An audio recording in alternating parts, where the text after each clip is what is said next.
Video game movies are notorious for being pretty outright terrible, so we're gathering a list of our personal choices of 10 video game movies that totally sucked. There are plenty more bad ones out there, some with redeeming elements that we decided to leave off this list, but we're looking forward to hearing yours in the comments. But let's get started with ours with number 10. We gotta talk about the Blood Rain movie. It would be fitting that we would kick off the first worst movie with one of director Uwe Boll's. For those of you that don't know, he's famous for adapting, and I say that loosely, and directing a lot of video game movies that are horrible. Basically, my message is fuck yourself. And often missing the mark completely. And Blood Rain is a perfect example to start with. Blood Rain had it hard from the beginning though. I mean, like, it's based on a video game that was just 2000s as hell. I love the game, I love vampires, but Blood Rain feels like a tacky bootleg version of Underworld in this movie.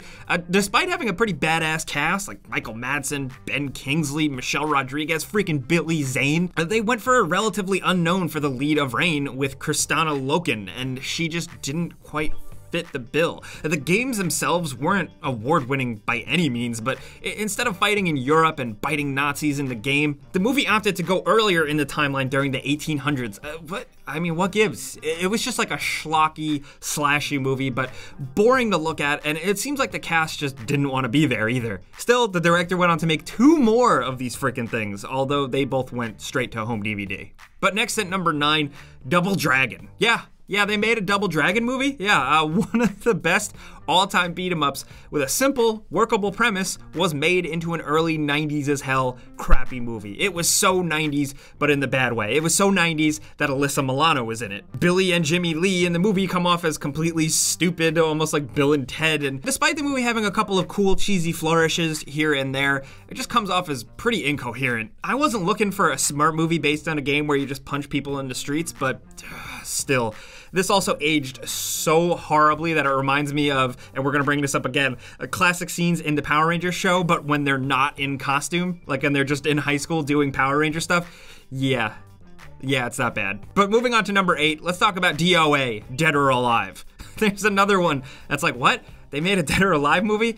Yeah, it's not cool at all. Totally wasted potential because it's a fighting game with a cast of really zany characters. This movie had a budget of like $20 million and actually made a few million at the box office, but this movie was just rough. I mean, Kasumi is in it, sort of. Tina Armstrong is in it, but like none of these characters in the game has like the vibrance or the spiciness to them that the game really brought. It centers around the lead ladies fighting their way through a tournament, and while it has some lightheartedness, it's nowhere near as goofy as it should be. Also, like I said, Kasumi was totally lame. Ryu Hayabusa is technically in it too, but let's move on. Speaking of fighting games, at number 7, we gotta talk about Street Fighter, The Legend of Chun-Li.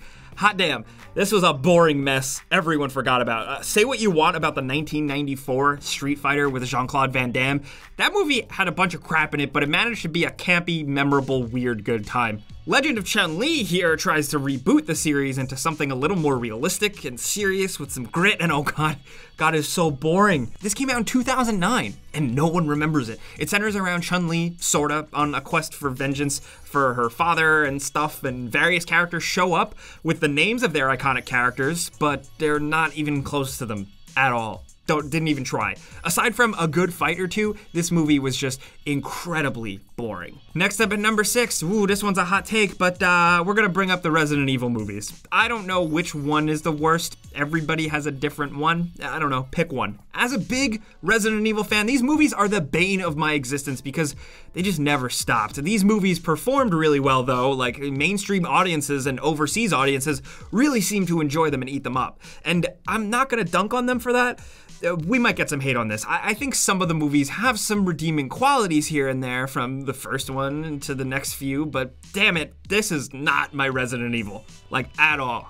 Characters show up, some have decent moments, others are just completely butchered and ruined, but I will never forgive the kung fu fight with the Nemesis. What was that? I don't know, maybe these movies aren't for me. I'll just go back to playing the games. Looking forward to hearing you guys in the comments though. Which one is your least favorite? Is it the one with the 2 million Mila Jovovich army, or the one in the desert that's kind of like Mad Max? I don't know, I lose track, let us know. Next up at number 5, from the video games to a movie adaptation, the 2000s were just not kind to the Alone in the Dark brand, because yes, there was an actual Alone in the Dark movie. It was 2005, and look at this cast.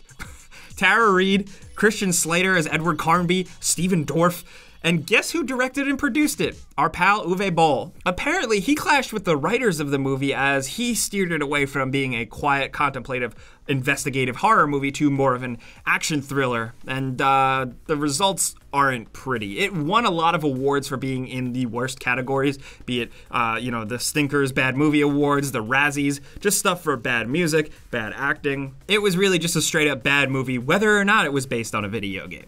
But moving on to number 4, let's talk about the Hitman movies. If we're talking wasted potential, these are prime examples right here. We're including both Hitman from 2007, starring the usually great Timothy Olyphant, and the second attempt reboot, Hitman Agent 47, from 2015, starring Rupert Friend. I think these movies both fail on 2 parts. They don't nail the atmosphere, the intrigue, the serious but sometimes just right amount of campiness that the game series has. And then, of course, the character himself, 47. Now, Timothy Olyphant could have been great. He's awesome. But he barely had anything to work with, and it felt like the movie just didn't even want to focus on him. The 2015 movie, it had Rupert Friend, who was also awesome. He's so kick-ass. He was the best part of that show, Homeland. But he's so small and kind of like skinny, I guess he just comes across. He just doesn't even look like 47 at all. There were some much better action sequences in the 2015 one, but they were weirdly over the top, and again, kind of missed some of the point of Hitman. Simplicity should have been one of their main goals with these, but we'll add them both to the pile of iconic video game characters that just simply didn't get their on-screen justice. Now, coming down to number 3, we have Mortal Kombat Annihilation, which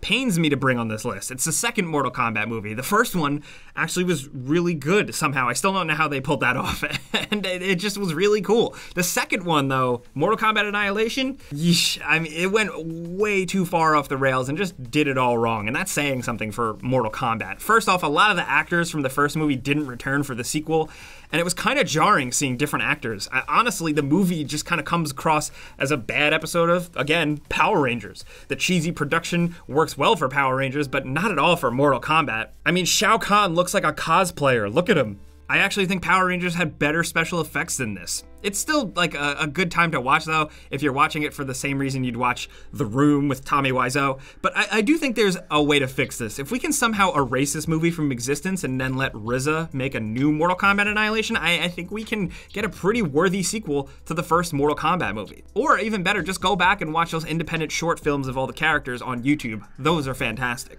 But coming down to number 2, the hits keep coming, not only with another one from that 2000s golden age of awful video game movies, but another one from our infamously terrible best friend, Uwe Boll. House of the Dead could have been something cool, honestly, and the concept lends itself well to film adaptations, unlike a lot of other games. I mean, like, when your high concept pitches, what if there were just zombies and you kill them? The possibilities are endless for you to be able to make a decent zombie panic movie, especially considering it's based on a friggin' arcade light gun rail shooter, and no one, especially in 2003, was married to the lore of it. And it could have just been a blank canvas for some good old-fashioned fun zombie lore. We didn't get that, though. What we got instead is one of the worst video game movies of all time, and just a really, really god-awful movie in general, where they spend more time than you'd think trying to explain away the history of the zombies with stuff like an ancient priest's immortality serum gone wrong and dumb shit like that, and the whole setup literally takes place on an island whose name translates to the Island of Death. So, like, honestly, what did they expect with this? I mean, the movie only cost $12 million to make,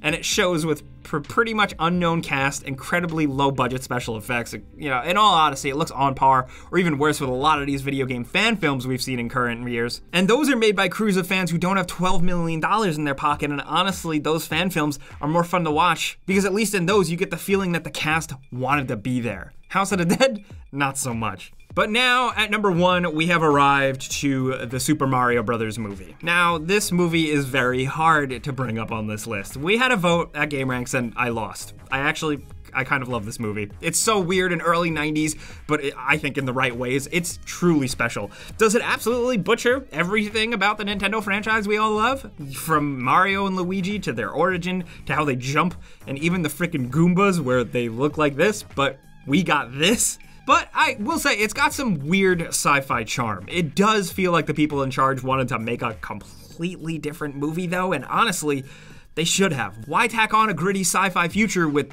Super Mario Brothers. Like, what were you guys thinking? That is frustrating. But I still think this one is entertaining. A lot of other movies on this list go off the rails just as bad as this, but Super Mario Brothers has the redeeming quality for me that it's like, you know, so bad it's good. A pretty redeeming cast. Still, we'll give you that. It is a giant cringe fest, and some people just absolutely hate it. Because on paper, yes, it is very bad. But of course, these are our choices for the worst video game movies. There are so many other ones out there. We don't have time to talk about all of them. Some of them I think are better than people say, but we want to hear from you guys down in the comments. If you've got your own top 10 or top 5 worst video game movies, let us know. We want to hear it. But if you enjoyed this video and had a good time with us, clicking the like button helps us out. We really appreciate that. But hey, if you're new as well, subscribing is cool because we put out videos every single day. But either way, thanks for watching, and we'll see you guys next time.